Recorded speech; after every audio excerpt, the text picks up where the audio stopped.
भोपाल से प्रस्तुत हैं प्रादेशिक समाचार। नमस्कार, समाचारों के साथ मैं जितेंद्र रघुवंशी। पहले मुख्य समाचार। शादीशुदा बेटी भी अनुकंपा नियुक्ति की हकदार। मध्य प्रदेश हाईकोर्ट ने कहा, संविधान में समानता का अधिकार, शादीशुदा होने भर से भेदभाव नहीं किया जा सकता। मुख्यमंत्री श्री शिवराज सिंह चौहान ने कहा है कि किसानों के गेहूं का एक एक दाना खरीदा जाएगा। केंद्र सरकार ने कहा है कि भारतीय जीवन बीमा निगम का निजीकरण नहीं किया जाएगा। केंद्र सरकार ने कहा, पेट्रोलियम उत्पादों को जीएसटी के दायरे में लाने का कोई प्रस्ताव नहीं। और राजस्व व परिवहन मंत्री गोविंद सिंह राजपूत ने जैसी नगर विकासखंड की ग्राम पंचायतों में लगभग 1,25,00,000 के विकास कार्यों की आधारशिला रखी। अब समाचार विस्तार से। मध्य प्रदेश की जबलपुर हाईकोर्ट ने सोमवार को बेटियों के हक में अहम फैसला सुनाया है। हाईकोर्ट ने कहा कि शादीशुदा बेटी भी अनुकंपा नियुक्ति पाने की हकदार है। आदेश में कोर्ट ने साफ किया है कि किसी सरकारी कर्मचारी की मौत के बाद उसके आश्रितों में बेरोजगार बेटा ना हो तो बेटी भी आवेदन कर सकती है। इससे कोई फर्क नहीं पड़ता कि वह शादीशुदा है या कुंवारी। सतना की रहने वाली प्रीति सिंह ने हाईकोर्ट में जनहित याचिका लगाई थी। वकील अनिरुद्ध पांडे ने उनकी ओर से दलीलें रखीं। याचिका में प्रीति सिंह ने बताया कि उनकी मां मोहनी सिंह कोलगवा पुलिस स्टेशन सतना में एएसआई के पद पर तैनात थीं। 23 अक्टूबर 2014 को सुबह नौकरी पर जाते समय सड़क हादसे में उनकी मौत हो गई। इसके बाद मोहनी सिंह ने अनुकंपा नियुक्ति के लिए अप्लाई किया था। भोपाल पुलिस हेडक्वार्टर ने उनकी एप्लीकेशन निरस्त करते हुए कहा कि शादीशुदा बेटी अनुकंपा नियुक्ति की हकदार नहीं है। जज संजय द्विवेदी के सामने इस मामले की सुनवाई हुई। इस दौरान मोहनी सिंह के वकील ने अपनी दलील में कहा कि भारतीय संविधान के आर्टिकल 14 में समानता का अधिकार शामिल है। इस कारण अनुकंपा नियुक्ति के मामले में भी भेदभाव नहीं किया जा सकता। जब शादीशुदा बेटा अनुकंपा नियुक्ति पा सकता है तो बेटी क्यों नहीं। कोर्ट ने प्रीति सिंह के वकील की दलीलों से सहमत होकर उन्हें अनुकंपा नियुक्ति दिए जाने का आदेश दिया। इस आदेश में कहा गया कि याचिकाकर्ता को शादीशुदा होने के बावजूद अनुकंपा नियुक्ति दी जाए। यह आदेश कई बेटियों के लिए नजीर की तरह है। मुख्यमंत्री श्री शिवराज सिंह चौहान ने कहा है कि किसानों के गेहूं का एक एक दाना खरीदा जाएगा। सभी जिलों में गेहूं उपार्जन की सभी व्यवस्थाएं अग्रिम रूप से सुनिश्चित की गई हैं। किसानों को कोई परेशानी ना हो, इसके लिए व्यापक प्रबंध किए जाकर उपार्जन केंद्रों पर सभी आवश्यक सुविधाएं उपलब्ध कराई जाएंगी। समय पर किसानों की फसलों का उपार्जन हो और उपार्जन के बाद भुगतान में विलंब ना हो, यह भी सुनिश्चित किया जाएगा। मुख्यमंत्री श्री चौहान ने कहा कि मेरे लिए एक एक किसान महत्वपूर्ण है।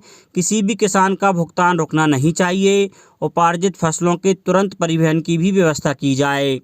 मुख्यमंत्री श्री चौहान ने बताया कि प्रदेश में समर्थन मूल्य पर गेहूं उपार्जन की सभी व्यवस्थाएं प्राथमिकता के आधार पर की जा रही हैं। इंदौर एवं उज्जैन संभाग में 22 मार्च से और शेष संभागों में 1 अप्रैल से गेहूं उपार्जन का कार्य शुरू किया जाएगा। उन्होंने बताया कि गेहूं उपार्जन के लिए किसानों का पंजीयन किया गया है। पंजीयन से कोई किसान चूके नहीं, इसके लिए पंजीयन की तिथि में 2 बार वृद्धि भी की गई है।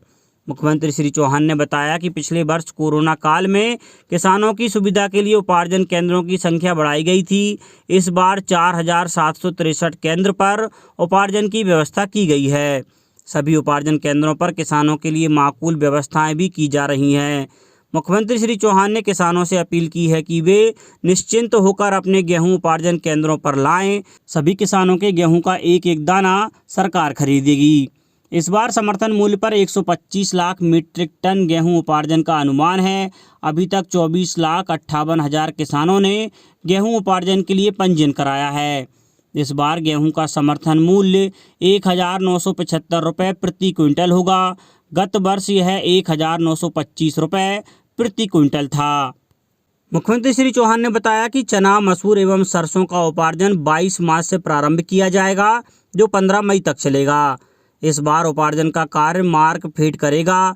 मुख्यमंत्री ने बताया कि चने का समर्थन मूल्य 5,100 रुपये, सरसों का समर्थन मूल्य 4,650 रुपये और मसूर का समर्थन मूल्य 5,100 रुपये प्रति क्विंटल है। चने का उपार्जन 14,51,000 टन, मसूर का 1,37,000 टन और सरसों का 3,90,000 टन अनुमानित है। केंद्र सरकार ने कहा है कि भारतीय जीवन बीमा निगम LIC का निजीकरण नहीं किया जाएगा।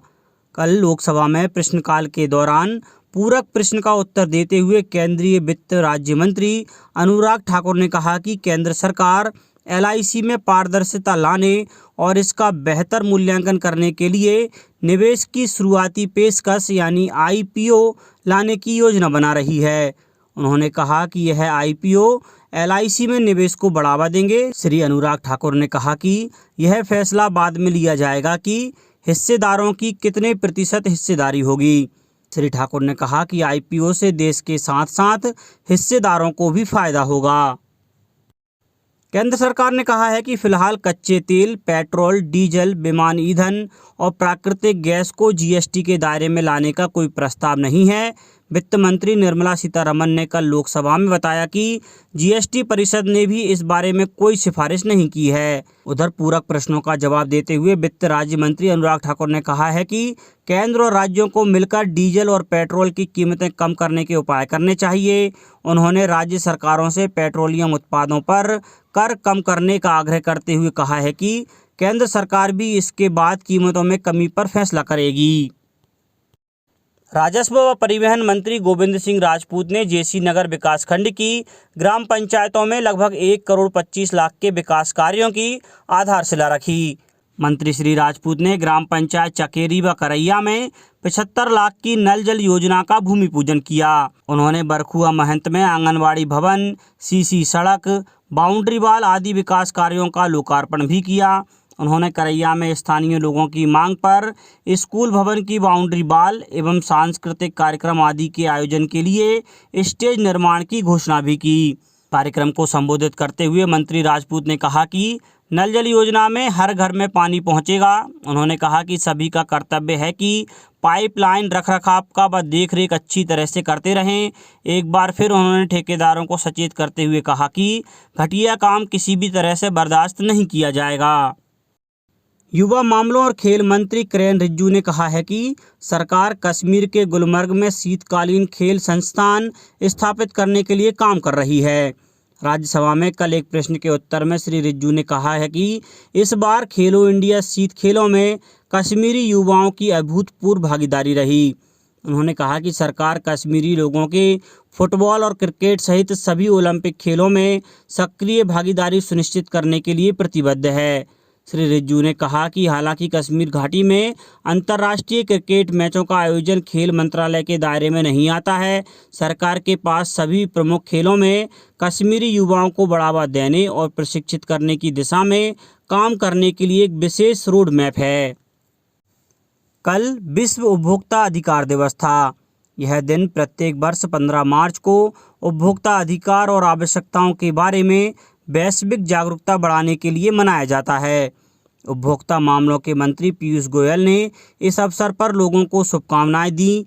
एक ट्वीट में श्री गोयल ने कहा कि प्रधानमंत्री नरेंद्र मोदी के नेतृत्व में सरकार ने उपभोक्ताओं के अधिकारों को पूरी तरह से सुरक्षित और संरक्षित रखना सुनिश्चित करने के लिए अनेक कदम उठाए हैं।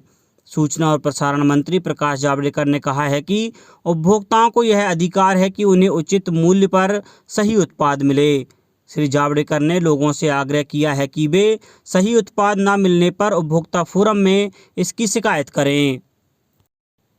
प्रधानमंत्री नरेंद्र मोदी के संवाद कार्यक्रम परीक्षा पे चर्चा के लिए 10,32,000 से अधिक विद्यार्थियों ने पंजीकरण कराया है। इस कार्यक्रम के लिए 2,60,000 से अधिक शिक्षकों और 92,000 से अधिक माता पिताओं ने भी पंजीकरण कराया है।